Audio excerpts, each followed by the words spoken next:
Boa noite a todos, a graça e a paz do Senhor Jesus, amém? Graças a Deus por mais esse dia de vida que o Senhor nos deu bondosamente.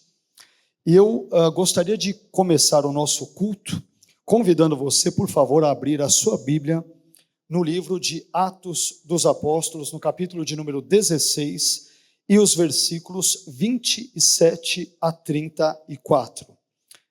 Atos dos Apóstolos, capítulo 16, versículos 27 a 34. Aqueles que encontraram e por gentileza puderem ficar em pé. Eu quero meditar com os irmãos nesta noite sobre o tema enfrentando dias difíceis, a partir dos exemplos, das lições que nós vamos encontrar aqui nesse texto de um indivíduo anônimo, conhecido aqui como carcereiro de Filipos. Então, a partir de situações que ele enfrenta na sua vida, é que nós vamos buscar discorrer na nossa mensagem de hoje. Atos capítulo 16, versículos 27 até o 34, diz o seguinte: acordando o carcereiro e vendo abertas as portas da prisão, tirou a espada e quis matar-se, cuidando que os presos já tinham fugido. Mas Paulo clamou com grande voz, dizendo: não te faças nenhum mal, que todos aqui estamos. E pedindo luz, saltou dentro e todo trêmulo se prostrou ante Paulo e Silas. E tirando-os para fora disse: senhores, que é necessário que eu faça para me salvar? E eles disseram: crê no Senhor Jesus Cristo e serás salvo, tu e a tua casa. E lhe pregaram a palavra do Senhor e a todos os que estavam em sua casa. E tomando-os ele consigo naquela mesma hora da noite, lavou-lhes os vergões e logo foi batizado, ele e todos os seus. Então, levando-os à sua casa, lhes pôs à mesa e, na sua crença em Deus, alegrou-se com toda a sua casa. Amém, meus irmãos? Vamos agradecer a Deus por esse texto e vamos pedir para que o Senhor bondosamente venha falar ao meu coração, ao seu coração, ao meu e ao seu intelecto, de modo que sejamos abençoados, impactados pela palavra dele, transformados pela sua palavra e assim por diante. Amém? Eu creio que este seja o desejo de cada um de nós nessa noite e que a palavra de Deus de fato venha gerar transformação, mudança de vida, a fé no meu e no seu coração. Pai, nós queremos adorar, bendizer e exaltar o seu nome nesta hora. Queremos te agradecer pela sua bondade, pela sua graça, pela sua misericórdia, pela alegria que é o privilégio que temos de nos reunirmos a cada domingo, às quartas-feiras também, para aqueles irmãos que podem aqui estar conosco, para que tenhamos comunhão uns com os outros, tenhamos comunhão com o Senhor por meio do seu Espírito Santo, tenhamos, ó Senhor, ali momentos de aprendizado da sua palavra, aprendizado com outros irmãos, pelos seus testemunhos, pelas suas experiências de vida. Nós te louvamos, porque este momento é um momento muito rico, muito oportuno, muito gracioso, que o Senhor concede a cada um de nós. E nós te pedimos agora, Senhor, que o Senhor venha falar ao nosso coração, ao nosso intelecto, repreendendo todo o mal e todos os obstáculos que eventualmente vierem a impedir a sua palavra de ter livre curso e fazer guarida em nossos corações. Pai, instrui-nos nos teus caminhos. É o que nós mais queremos em nossas vidas, queremos ser orientados pelo Senhor, pela sua palavra, de modo que a nossa vida não venha a ser guiada por nós mesmos, mas venha a ser guiada por aquilo que as tuas escrituras nos ensinam. Te louvamos, te bendizemos e te adoramos. Te pedimos tudo isso, desde já agradecidos, em nome do seu Filho Jesus. Amém. Amém, meus irmãos. Por gentileza, podem se assentar.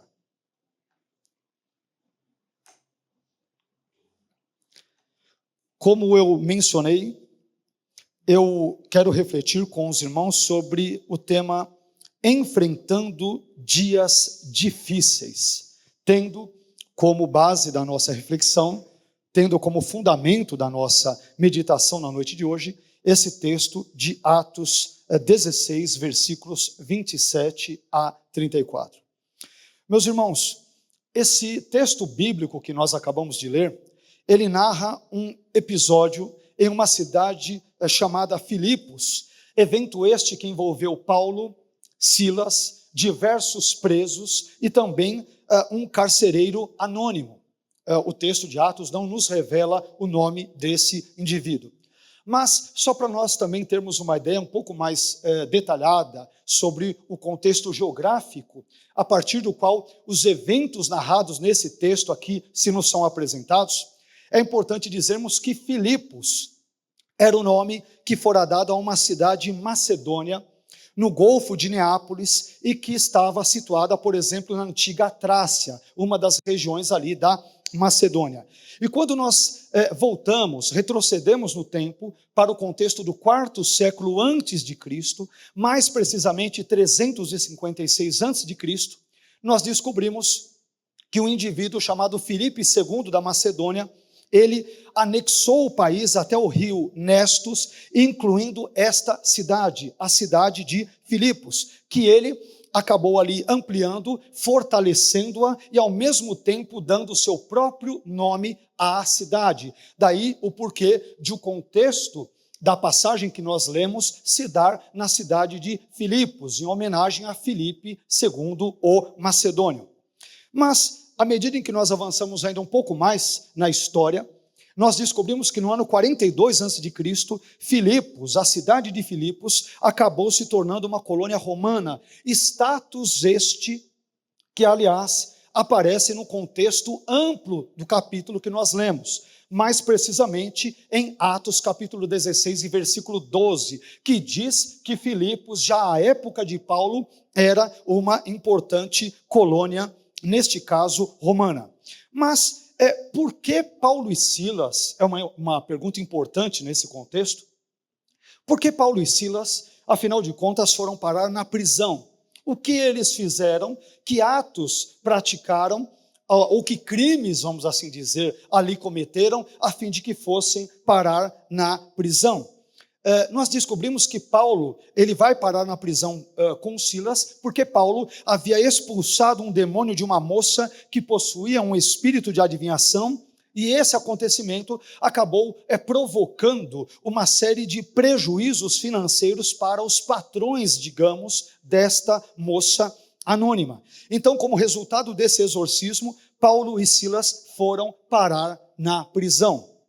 E aí, no contexto da prisão de Filipos, nós vemos esse carcereiro mantendo-os, tanto Paulo quanto Silas, na parte mais interna da prisão, prendendo-os também pelos pés no tronco, porque a informação que fora dada, a ordem que lhes fora ali dada, era para que eles ficassem, Paulo e Silas, com seus pés presos, imóveis e o mais assim, digamos, o mais distintos ali dos demais presos, de modo que nenhum tipo de situação eventualmente viesse lhes proporcionar a ocasião para a fuga, o que nós veremos no decorrer aqui da nossa mensagem, algumas coisas semelhantes ali que aconteceram, não a fuga, mas outras situações semelhantes a esta. E aí, todas essas informações que nós estamos dando agora preliminarmente, você poderá encontrá-las em Atos 16, versículos 16 a 24. Nós demos apenas um pequeno resumo. Mas além disso, nesse ínterim, Paulo e Silas oravam e cantavam louvores a Deus próximo ali da meia-noite, quando de repente houve um terremoto que sacudiu a cidade de Filipos e com ela ali o cárcere, a prisão onde Paulo e Silas também se encontravam. E como consequência desse tremor, as celas onde os presos estavam se abriram. E começou então, meus irmãos, a partir de então, o pesadelo do carcereiro de Filipos. Porque a lei romana era severa com os carcereiros, com os soldados romanos, com os legionários romanos, que, por exemplo, deixassem ou permitissem que os presos que estivessem sob os seus cuidados viessem a escapar. Bem, mas diante desse cenário, como o carcereiro de Filipos reagiu? Ou melhor, como o carcereiro de Filipos enfrentou esses dias difíceis pelos quais ele passou durante o terremoto que acometeu a prisão da qual ele tomava conta, da qual ele estava incumbido de monitorar? Como ele reage? Esse será o assunto da nossa mensagem na noite de hoje. Enfrentando dias difíceis a partir da triste experiência que o carcereiro anônimo de Filipos teve no contexto bíblico que nós acabamos de ler. Mas, meus irmãos, a primeira coisa que eu descubro nesse texto é que o carcereiro de Filipos enfrentou dias difíceis, pensando inicialmente em tirar a própria vida. O carcereiro de Filipos enfrentou dias difíceis, pensando inicialmente em cometer suicídio, em tirar a própria vida. Onde lemos isto? No texto de Atos, capítulo 16, versículo 27, que diz: acordando o carcereiro, ele é acordado pelo terremoto que sobrevém ali à prisão, e vendo abertas as portas da prisão, tirou a espada e quis matar-se. Por quê? Cuidando que os presos já tinham fugido. Existem várias maneiras de nós enfrentarmos os dias difíceis. E como todos nós sabemos, por experiência prática, e já falamos bastante sobre isso também em outras mensagens, em outras pregações, em outros estudos, nenhum de nós, cristãos que somos, estamos isentos quanto a passar por situações adversas, momentos difíceis ou situações problemáticas na vida. Mas existem várias maneiras de enfrentarmos os dias difíceis, sejamos nós cristãos ou não. Por exemplo, alguns enfrentam dias difíceis sem sair da cama, não têm o menor desejo de sair da cama. Outros enfrentam os dias difíceis recorrendo ao agiota, quando tem uma necessidade muito grande de dinheiro. Outros ainda enfrentam os dias difíceis isolando-se das pessoas. Outros vão enfrentar os dias difíceis procurando um psicólogo, um psiquiatra, uma ajuda e assim por diante. E ainda outros, como o carcereiro de Filipos, eles buscam enfrentar e driblar os dias difíceis, buscando dar um fim, buscando dar cabo à sua própria vida. E essa, meus irmãos, infelizmente foi a solução que o carcereiro de Filipos, pelo menos inicialmente, buscou ali para o seu problema, ele achou para o seu problema. O carcereiro de Filipos, ele pensou que se tirasse a sua própria vida, os seus problemas seriam resolvidos. E infelizmente, meus irmãos, existem muitas pessoas que pensam mais ou menos a mesma coisa, da mesma forma.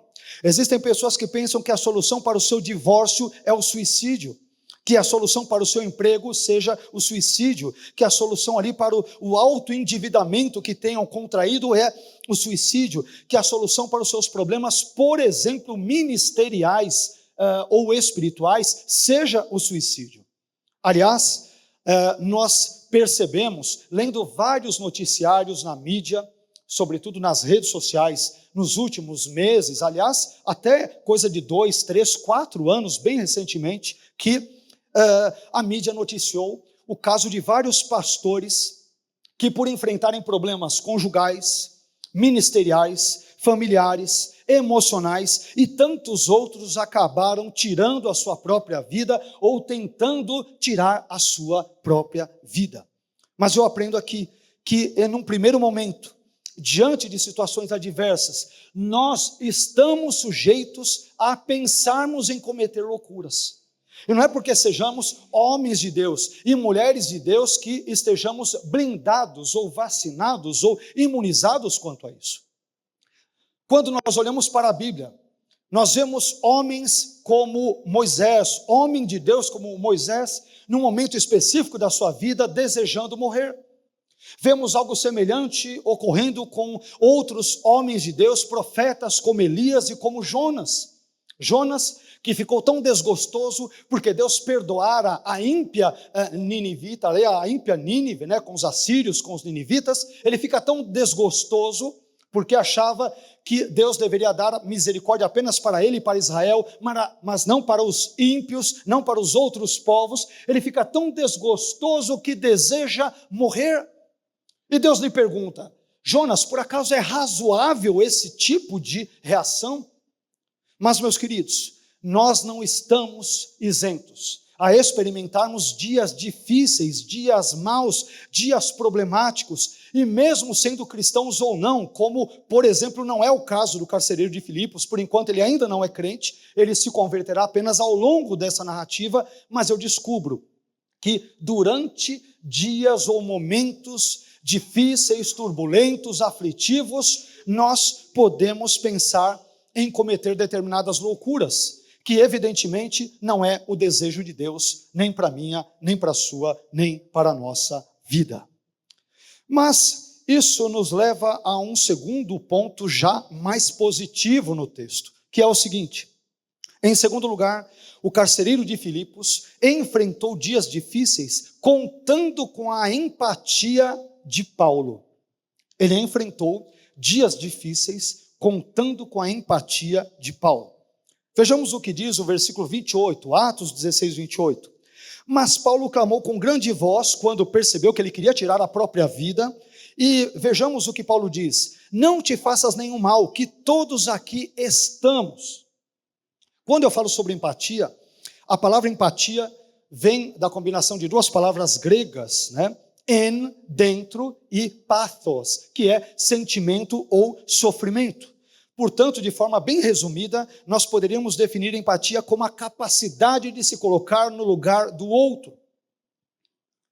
Sentir o que o outro sente, nos solidarizarmos com o outro, com as suas dores, com as suas aflições, com as suas angústias, com os seus problemas, como foi, por exemplo, o caso deste carcereiro. Paulo poderia ter aproveitado o momento do terremoto, convenhamos, ele poderia ter dito: olha, Silas, Deus ouviu a nossa oração, Deus ouviu, Deus recebeu o nosso louvor, vamos fugir rapidamente dessa prisão, e esse carcereiro que se lasque. Ele é ímpio, quem mandou ser ímpio? Ímpios, né? As coisas acontecem com ímpios, mas Paulo era um homem de Deus, ele não era uma pessoa egoísta, não era uma pessoa individualista, não era uma pessoa narcisista, ele foi empático para com um homem que ele não conhecia e que não tinha a mesma fé que ele possuía. Meus irmãos, um dos problemas da nossa geração é que a nossa geração vive aquele lema: cada um por si, Deus por todos. As pessoas vivem cada vez mais preocupadas apenas com os seus bens particulares e não com o bem público, e não com o bem que é do outro. Eu diria que hoje nós temos muito presente na nossa sociedade aquilo que eu chamaria de síndrome de Caim, né? Por exemplo, ali, vista na sua declaração egoísta, lá de Gênesis capítulo 4, versículo 9, quando ele pergunta, quando Deus lhe diz: onde está o seu irmão? E ele diz: eu sou lá guardador ou cuidador do meu irmão. Esta sensação, este sentimento, infelizmente tem estado presente, inclusive no nosso meio cristão, ou eu talvez diria pseudo-cristão. Vemos irmãos nossos passando por problemas físicos, financeiros, emocionais, ministeriais, espirituais, e apesar de não dizermos aquilo que Caim diz, pelo menos Caim não foi hipócrita, nós pensamos: eu não tenho nada a ver com a vida do meu irmão, ele não tem nada a ver comigo, é um membro do corpo de Cristo, é uma pessoa também por quem Jesus morreu, é um irmão que muitas vezes nós nos assentamos ao seu lado nos cultos, né? Temos ali comunhão com ele nos almoços e em tantos outros contextos, mas quando o nosso irmão passa por problemas, nós fazemos de conta que aquilo não tem nada a ver conosco. Mas Paulo, meus irmãos, quando eu olho para ele, eu verifico que Paulo não se preocupa apenas com o seu próprio umbigo, ele se preocupou com o carcereiro. E isso, meus irmãos, é muito importante, porque nesta noite, eu diria que uma oração importante, uma das orações que eu faria é justamente pedir a Deus para que nos abençoe, para que possamos contar com a empatia de outras pessoas durante os momentos difíceis da nossa vida. E que não apenas possamos contar com a empatia dos outros, nós mesmos venhamos a ser empáticos com a dor, o sofrimento e o problema alheio. Esta é uma segunda lição que eu aprendo aqui também nesse texto. O carcereiro de Filipos, ele enfrentou dias difíceis, graças a Deus, contando com a empatia de Paulo, que não era só apóstolo. A preocupação dele não era só fundar igrejas, a preocupação dele não era só escrever epístolas, A preocupação dele era ser empático com pessoas comuns do dia a dia que também passavam por dificuldades. Este era o apóstolo Paulo. Mas, em terceiro lugar, eu também descubro nesse texto que o carcereiro de Filipos, ele enfrentou dias difíceis, julgando equivocadamente que o seu verdadeiro problema era de ordem física. O carcereiro de Filipos enfrentou dias difíceis, julgando equivocadamente que o seu verdadeiro problema era de ordem física. Vejamos o que diz aqui os versículos 29 e 30. Os versículos 29 e 30 dizem: e pedindo luz, saltou dentro, ou seja, o carcereiro pede luz para os seus auxiliares e salta dentro da prisão. E todo trêmulo se prostrou ante Paulo e Silas. E, tirando-os para fora, disse: senhores, que é necessário que eu faça para me salvar? O que eu tenho que fazer para ser salvo? Tem havido muito questionamento, muito debate acerca do significado dessa pergunta que o carcereiro de Filipos dirige a Paulo e a Silas.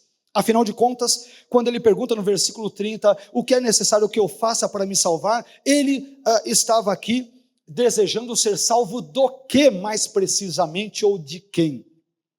De males físicos, em primeiro lugar, isto é, do terremoto e das consequências que lhe sobreviriam por ter deixado os presos soltos.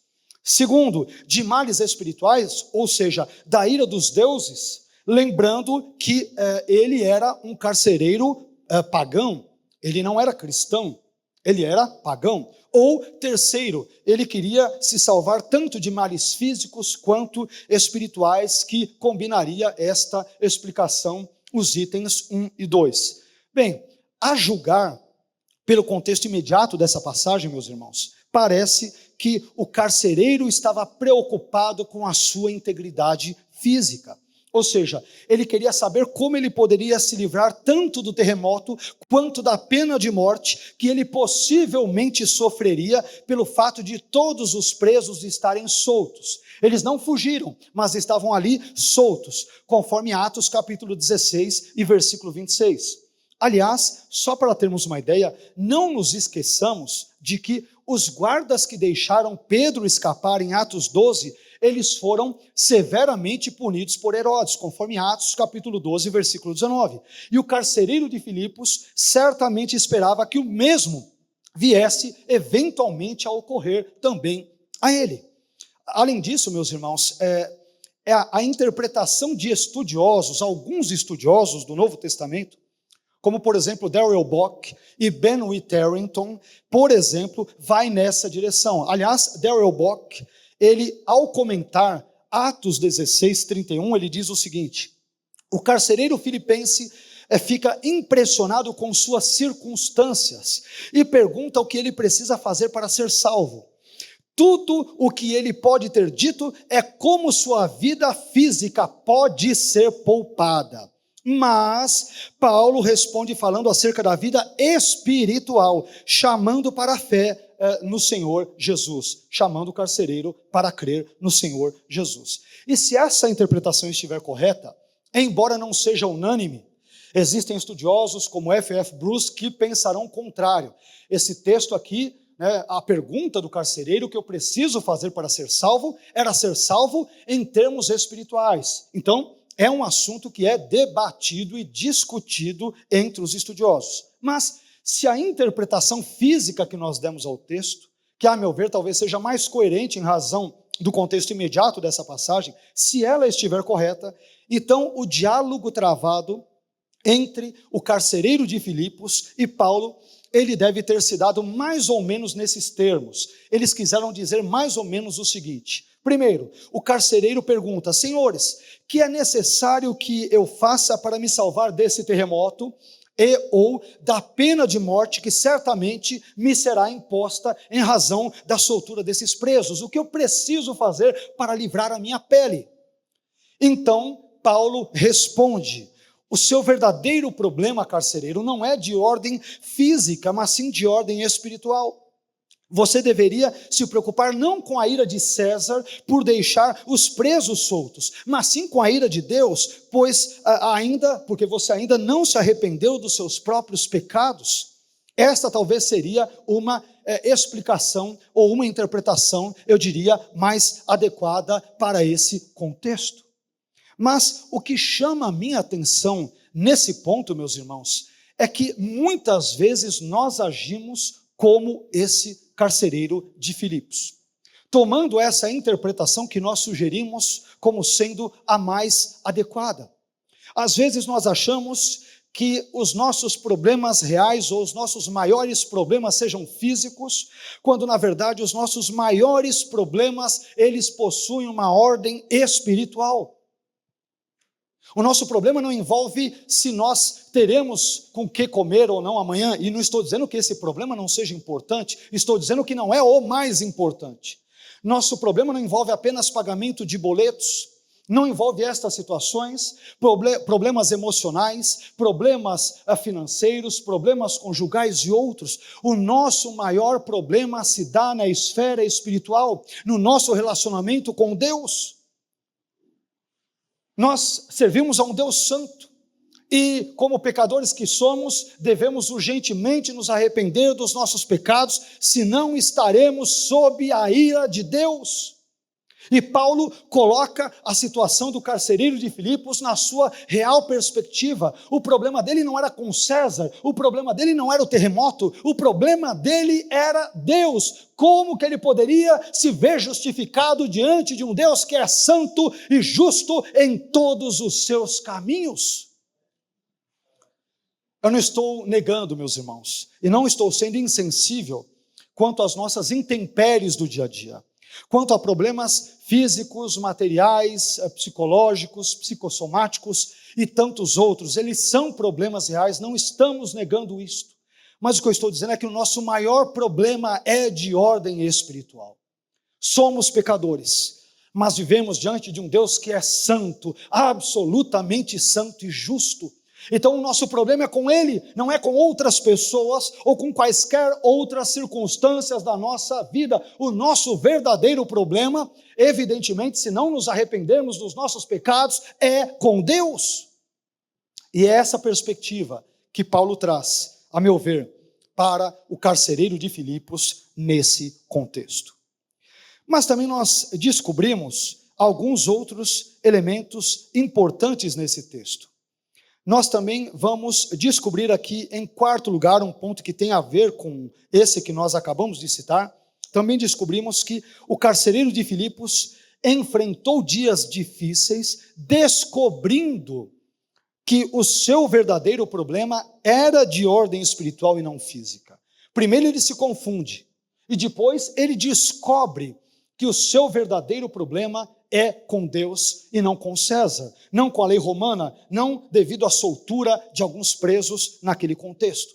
Vejamos o que diz Atos capítulo 16 e versículo 31, que diz: E eles, isto é, Paulo e Silas, disseram: crê no Senhor Jesus Cristo e serás salvo, tu e tua casa. Amém? Meus irmãos, como eu disse, o nosso maior problema não é de ordem física, não é de ordem material, não é de ordem financeira, não é de ordem política e também não é de ordem emocional, mas o nosso maior problema é de ordem espiritual. É verdade que nós enfrentamos diversos tipos de problemas hoje, sobretudo no contexto em que eu e você vivemos. Nós enfrentamos problemas econômicos, como por exemplo a guerra entre a Rússia e a Ucrânia, que acabam afetando a economia de todo o mundo, não só o contexto ali da Europa, mas todo o mundo, incluindo a mim e a você no contexto latino-americano. Nós enfrentamos problemas políticos, não é isso? Como a profunda polarização política entre a esquerda e a direita no Brasil. Enfrentamos problemas emocionais, como por exemplo os problemas psicológicos resultantes da pandemia, tantas pessoas desempregadas, com tantos familiares hospitalizados e tantos outros que tiveram seus comércios fechados, parentes e amigos que morreram, e tudo isso evidentemente é uma questão absolutamente problemática para a nossa vida. Mas, mais uma vez, me permitam ser enfático nesse ponto. O nosso verdadeiro e maior problema é de ordem espiritual. Somos miseráveis pecadores que, assim como o carcereiro de Filipos, precisamos crer em Jesus Cristo para sermos salvos. Nós precisamos ser salvos da ira de Deus, e de um Deus que é santo, que é justo, que é perfeito e que é todo-poderoso em absolutamente todos os seus caminhos, em todas as suas ações, em todos os seus atributos. É com este Deus que nós temos, que nos ver e devemos prestar contas diante dele. Esse é o ponto que nós encontramos aqui nesta passagem. Mas eu também descubro, em quinto lugar, que o carcereiro de Filipos enfrentou dias difíceis ouvindo a palavra de Deus. O carcereiro de Filipos enfrentou dias difíceis ouvindo a palavra de Deus. Atos 16, 32 diz o seguinte: e lhe pregaram a palavra do Senhor e a todos os que estavam em sua casa. Percebam que as coisas estão melhorando para o carcereiro de Filipos. Começa experimentando um terremoto, pensa depois em tirar a sua vida, conta com a empatia do servo de Deus chamado apóstolo Paulo, e agora de repente, aquele que poderia já estar morto no início da história, ele já aparece ouvindo a palavra de Deus. Ele para, não para ouvir os seus pensamentos suicidas, o seu desejo de tirar a própria vida, ele para ouvir aquilo que Deus tinha a dizer ao coração dele e à vida dele. Eu disse, meus irmãos, no primeiro ponto dessa mensagem, que existem várias maneiras de enfrentarmos os dias difíceis.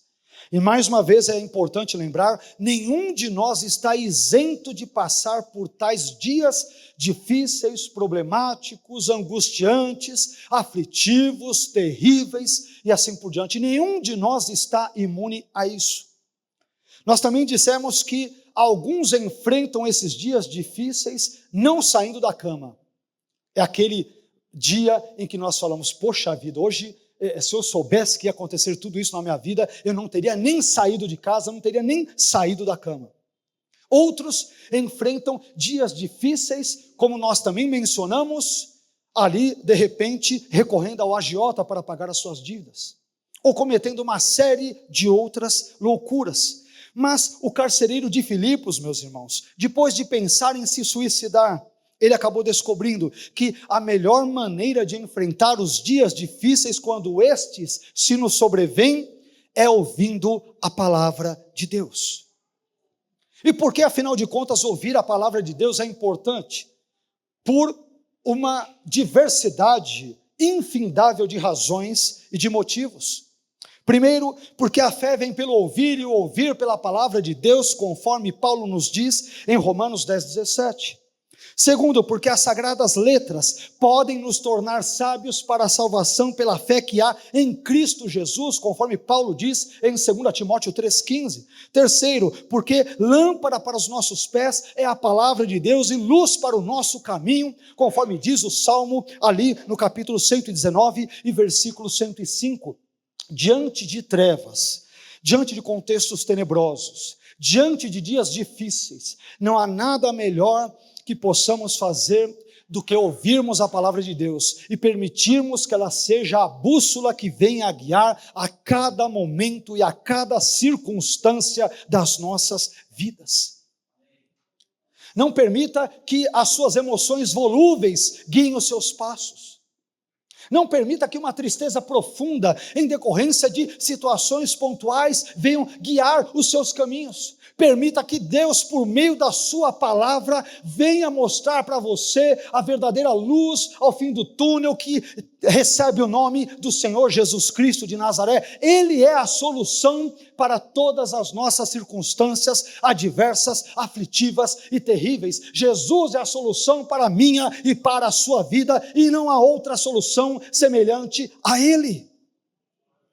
Que Deus nos ajude a enfrentarmos dias difíceis, ouvindo a palavra de Deus, estudando a palavra de Deus, crendo na palavra de Deus e, sobretudo, praticando a palavra de Deus. Faça isso, meu irmão, e você verá como será mais fácil enfrentar os dias difíceis que Deus eventualmente permitir que venham à sua frente.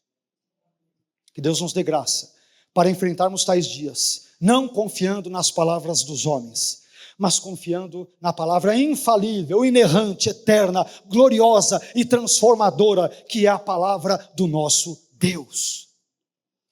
Isso nos conduz a um sexto e antepenúltimo ponto. Eu também descubro, lendo esse texto, em sexto lugar, que o carcereiro de Filipos enfrentou dias difíceis, demonstrando o impacto positivo que o evangelho exercera em sua vida. O carcereiro de Filipos, ele enfrentou dias difíceis, demonstrando o impacto positivo que o evangelho exercera em sua vida. Olha que coisa interessante. Vocês se lembram do início dessa história? Uma história muito curta. Como que o carcereiro começa a história? Pensando em dar um fim à própria vida. Não é isso? Esse é o início.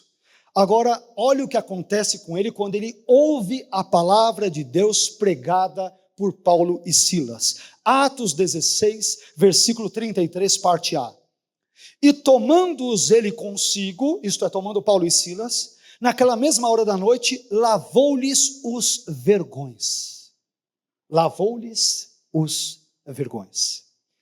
Assim que ouviu o evangelho, o carcereiro de Filipos se viu tão impactado pela sua mensagem, que logo em seguida ele passou a cuidar de Paulo e Silas, tratando dos seus ferimentos físicos que certamente haviam sido causados pelos muitos açoites, pelas muitas chicotadas que eles, como presos que eram, haviam recebido das autoridades romanas.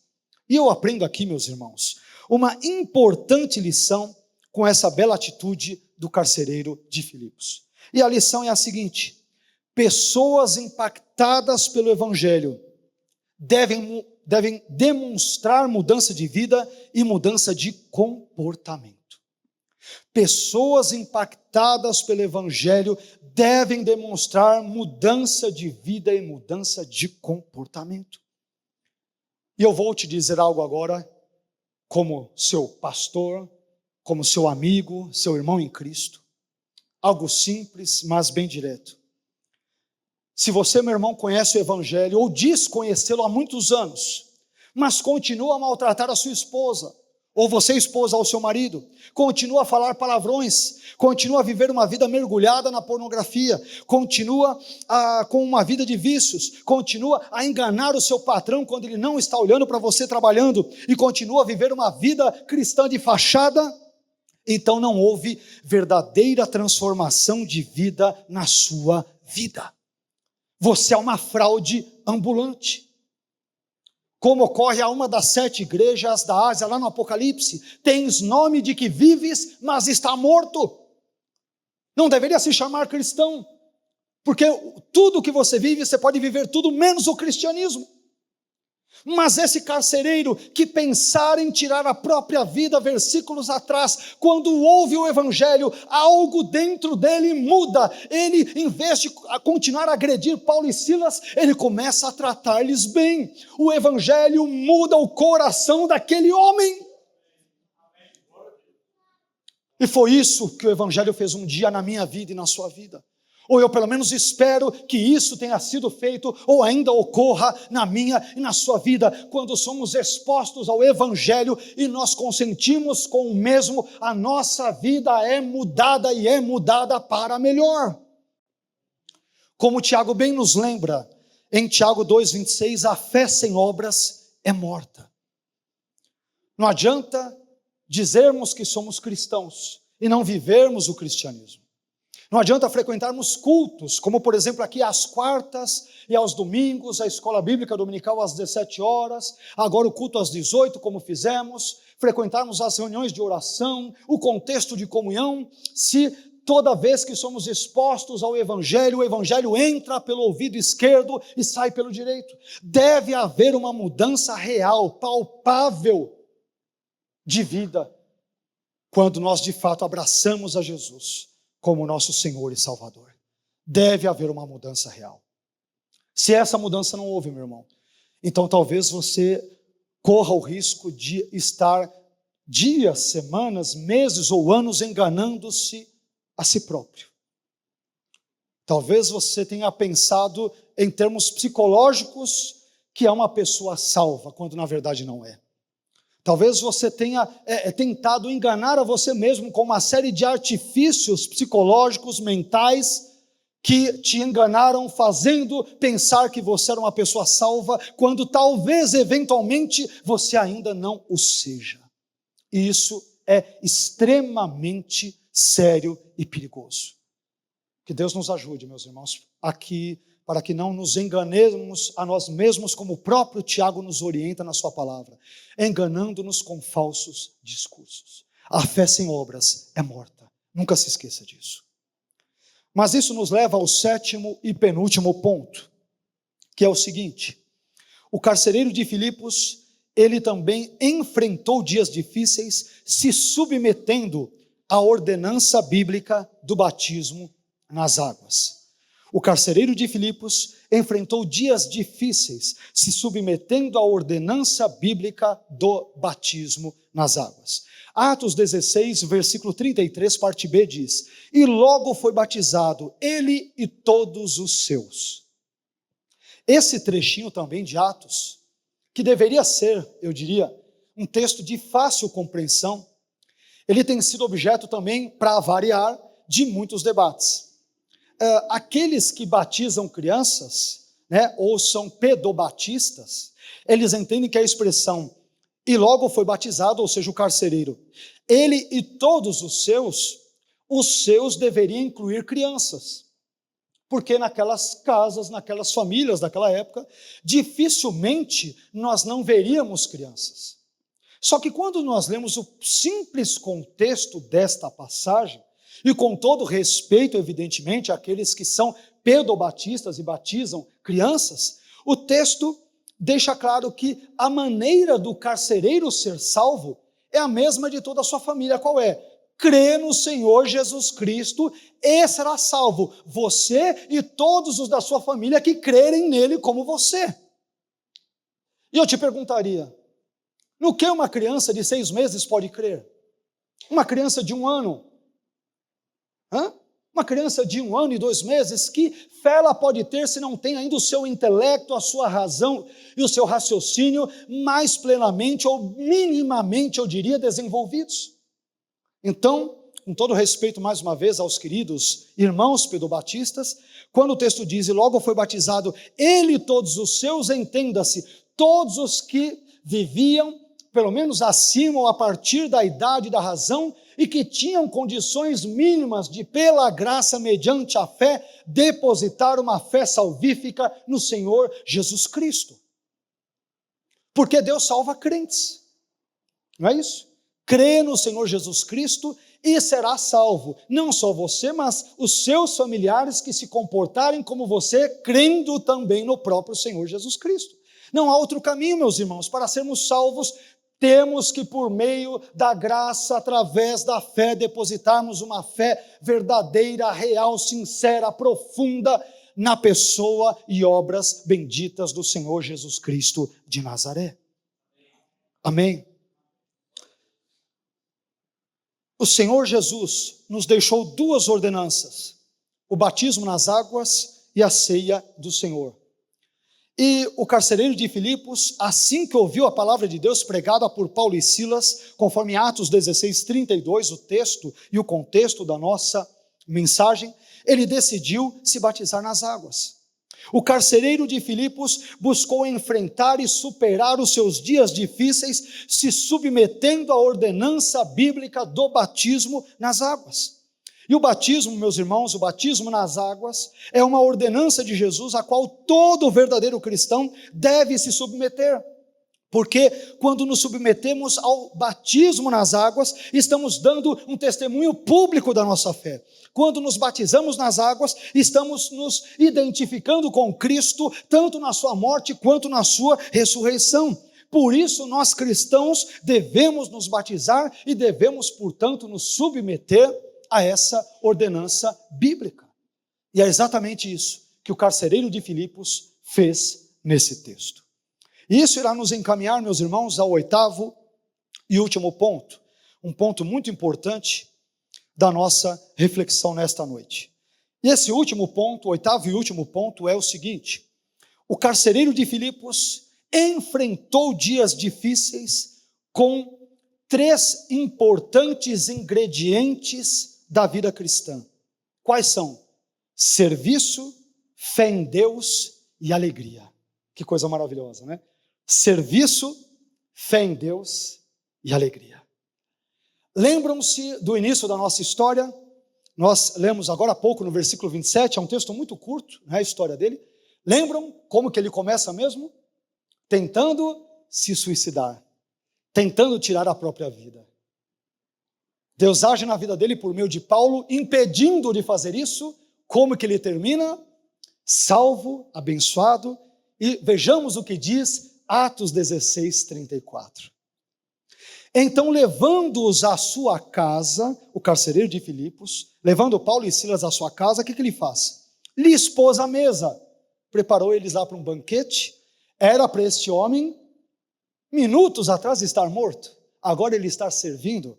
Segundo, e na sua crença em Deus, era incrédulo, virou crente. Terceiro, alegrou-se com toda a sua casa.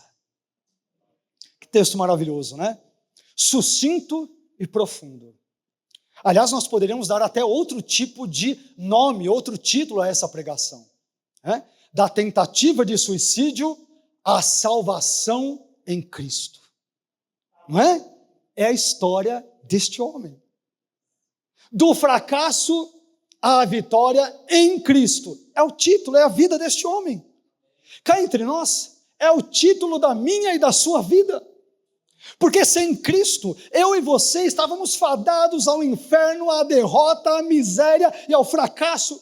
Mas quando Ele veio ao meu e ao seu encontro, por meio da sua palavra, por meio da sua graça e por meio do seu Espírito, nós outrora fadados à desgraça e à morte e ao inferno, nos reencontramos com Deus e fomos, portanto, justificados pela fé. A história desse carcereiro é a minha e a sua história. É a nossa história. O versículo 34, meus irmãos, nos apresenta 3 importantes atitudes praticadas pelo carcereiro de Filipos que, como eu disse, são ingredientes indispensáveis da fé cristã. Veja bem, são indispensáveis. Não podemos ser cristãos sem qualquer um desses ingredientes. É impossível ser cristão. Veja bem que a minha afirmação é muito séria. É impossível ser cristão se qualquer um desses 3 ingredientes não estiver presente em nossa vida. Em primeiro lugar, o carcereiro de Filipos serviu Paulo e Silas, o ingrediente do serviço. Atos 16:34, parte A, diz que, então levando-os à sua casa, lhes pôs a mesa. Meu irmão, um cristão que não vive para servir, ele não serve para ser cristão. Isso não é um mero clichê, não é uma palavra, uma expressão de efeito, é uma verdade bíblica. Um cristão que simplesmente não vive para servir, ele não serve para ser cristão. A nossa vida deve ser uma vida de serviço, tanto em termos verticais a Deus, como também em termos horizontais para o nosso próximo. A vida cristã deve ser uma vida de serviço, caracterizada pelo serviço, prestado a Deus, prestado aos servos de Deus e prestados às pessoas com o propósito de ajudá-las e encaminhá-las ao Senhor Jesus Cristo, como Paulo e Silas fizeram. Esse é um dos resumos da vida cristã. Em segundo lugar, o carcereiro de Filipos creu em Deus. Atos 16:34, parte B, declara que o carcereiro de Filipos passou a viver na sua crença em Deus. E o autor de Hebreus, em outro texto, mais particularmente em Hebreus 11, versículo 6, ele irá nos dizer que sem fé é impossível agradar a Deus. É impossível. Só que essa fé, como nós mencionamos no sexto ponto, agora há pouco, não é uma fé estática, não é uma fé inerte, pelo contrário, é uma fé ativa, é uma fé dinâmica, é uma fé operosa, é uma fé que produz. Sabe por quê? Porque a fé sem obras é um belo defunto, a fé sem obras é morta, nos diz a palavra de Deus. Por fim, em terceiro lugar, o carcereiro de Filipos se alegrou. Que coisa linda, né? Começou a história pensando em tirar a sua própria vida. A história termina com ele alegre, crente em Jesus com a sua família. Como Deus é maravilhoso aquilo que Ele faz na vida das pessoas. Se Ele tivesse tirado a sua própria vida, nada disso teria acontecido. Esse texto é tão lindo que começa com uma tentativa de suicídio. E termina com uma certeza de transformação de vida. Deus não tenta nos transformar. Quando pela graça, mediante a fé, nós cremos nele, Ele efetivamente nos transforma. Ele nos transforma. Que história linda. Atos 16, 34, parte C, afirma que ele, o carcereiro, alegrou-se com toda a sua casa.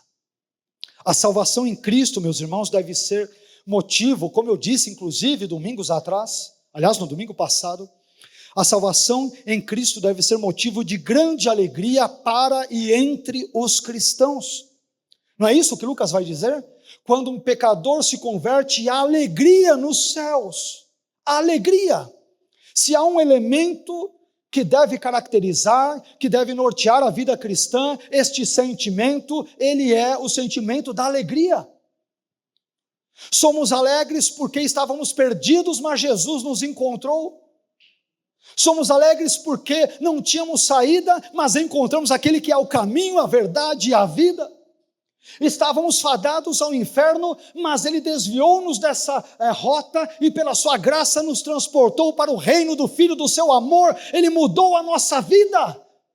Ele mudou profundamente a nossa vida. E esses motivos, entre tantos e tantos e tantos outros que poderíamos mencionar e ficar a noite inteira mencionando, são motivos mais do que sobejos pelos quais devemos viver uma vida cristã alegre, não apática, né? Não encabrunhada, tímida, mas uma vida alegre, uma vida cristã alegre, feliz, porque Jesus me salvou, porque Ele veio ao meu encontro, porque Ele falou comigo, porque Ele agiu na minha vida, porque Ele me transformou. E diria ao carcereiro de Filipos, porque eu pensei em tirar a minha vida, e mal sabia que Ele já tinha entregue a sua vida por mim.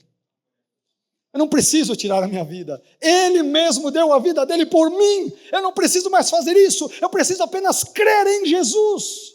E mais nada. Apenas confiar em Jesus. Meus irmãos, que essa alegria que contagiou o carcereiro de Filipos e a sua família venha contagiar o meu e o seu coração nessa noite. Amém?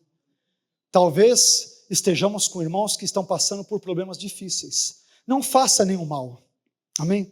Talvez pensando em se divorciar, sabe, numa situação muito difícil, porque, pastor, não dá para pagar as contas, os boletos chegam e eu não tenho condições, a minha família virou um inferno, meu casamento virou um inferno, minha vida virou de pernas para o ar, está tudo errado na minha vida. Permita-me, por favor, dizer a você o que Paulo disse para o carcereiro: não faça nenhum mal contra a sua própria vida, entregue a sua vida hoje mesmo a Jesus, porque Ele morreu na cruz pelos meus e pelos teus pecados, e Ele é a solução para os problemas que nos angustiam, que nos afligem, que tiram o nosso sono. É Ele o caminho que nos conduz à salvação eterna. Confie nele, entregue-se profunda e totalmente aos cuidados dEle. Eu gostaria de concluir este sermão, como nós frequentemente fazemos, dizendo que hoje nós aprendemos várias verdades sobre a maneira como o carcereiro de Filipos enfrentou dias maus na vida dele. Depois de enfrentar um terremoto, depois de verificar que os presos ali da prisão que ele cuidava estavam soltos, e depois de imaginar que ele deveria sofrer uma pena de morte por César, diante de contextos tão difíceis, como ele reagiu? Em primeiro lugar, o carcereiro de Filipos enfrentou dias difíceis pensando inicialmente em tirar a sua vida. Inicialmente.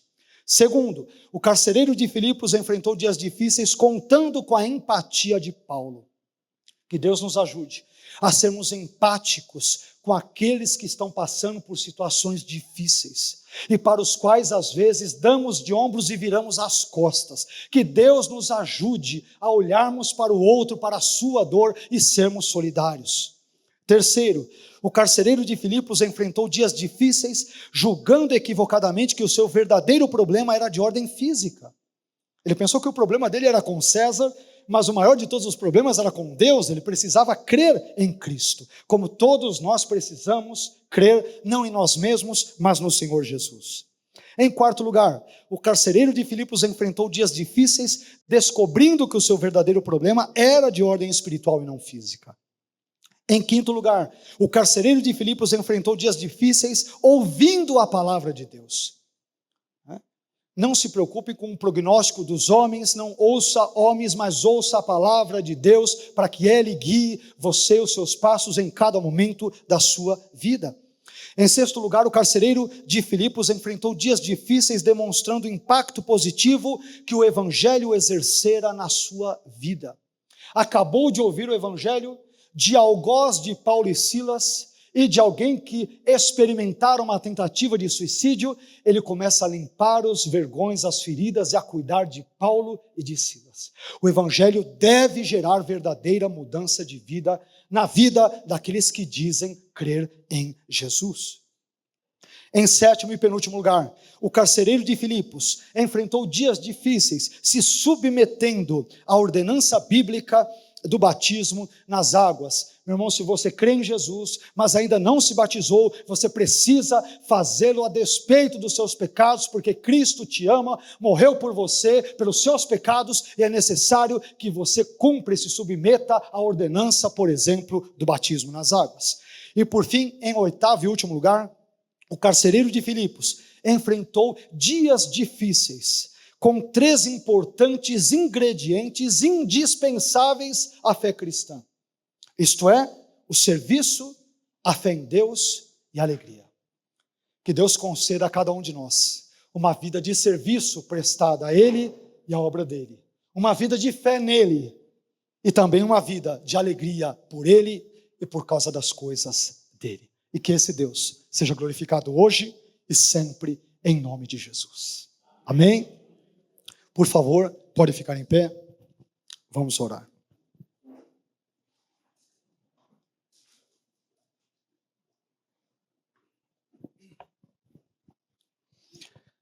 O meu desejo nessa noite, meus irmãos, é que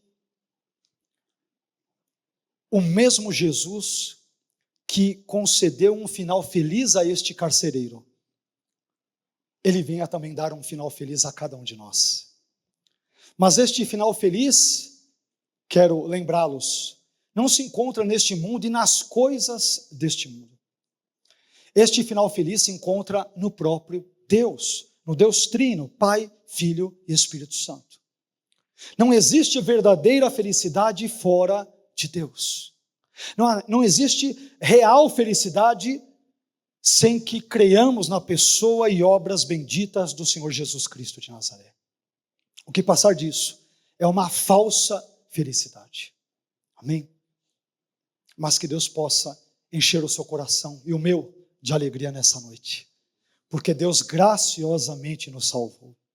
Aqueles que estavam fadados à morte, Ele mudou a rota, a fim de que pudéssemos ir até a eternidade, vivermos ali com Ele pelos séculos dos séculos e para todos sempre. Amém?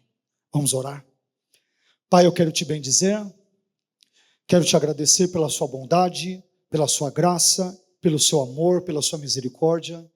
Te agradeço pela vida dos meus irmãos, irmãs aqui presentes, aqueles que por algum motivo não puderam estar conosco hoje, que o Senhor os guarde, o Senhor os abençoe, o Senhor os proteja. Mas, Pai, obrigado particularmente neste contexto. Obrigado pela vida do carcereiro de Filipos e por todas as lições importantes que o Senhor nos trouxe a partir da vida dele, a partir das ações dele, da maneira como ele agiu e reagiu, por exemplo, diante da sua palavra. Ajude-nos, ó Senhor, a entendermos que nós dependemos total e absolutamente de Ti. Dependemos do Senhor, da Sua palavra, da Sua graça e da Sua misericórdia, sem os quais estamos irremediavelmente perdidos e fadados à destruição, à tragédia, à ruína, ao fracasso. Nós Te louvamos, Senhor, e suplicamos a Tua bênção, a Sua direção, a Sua orientação em todas as coisas. Como a Sua graça foi sobrepujante sobre a vida desse carcereiro, que a Sua graça também venha sobre nós, livrando-nos, ó Pai, dos nossos pecados e reconduzindo-nos à Sua presença, cientes que estamos de que dependemos apenas do Senhor, da Sua palavra, da Sua graça e de mais ninguém. Te louvamos por tudo, Pai. Fique conosco nesta hora e continue, por favor, a nos abençoar. É o que nós Te pedimos e mais uma vez agradecemos, em nome de Jesus. Amém.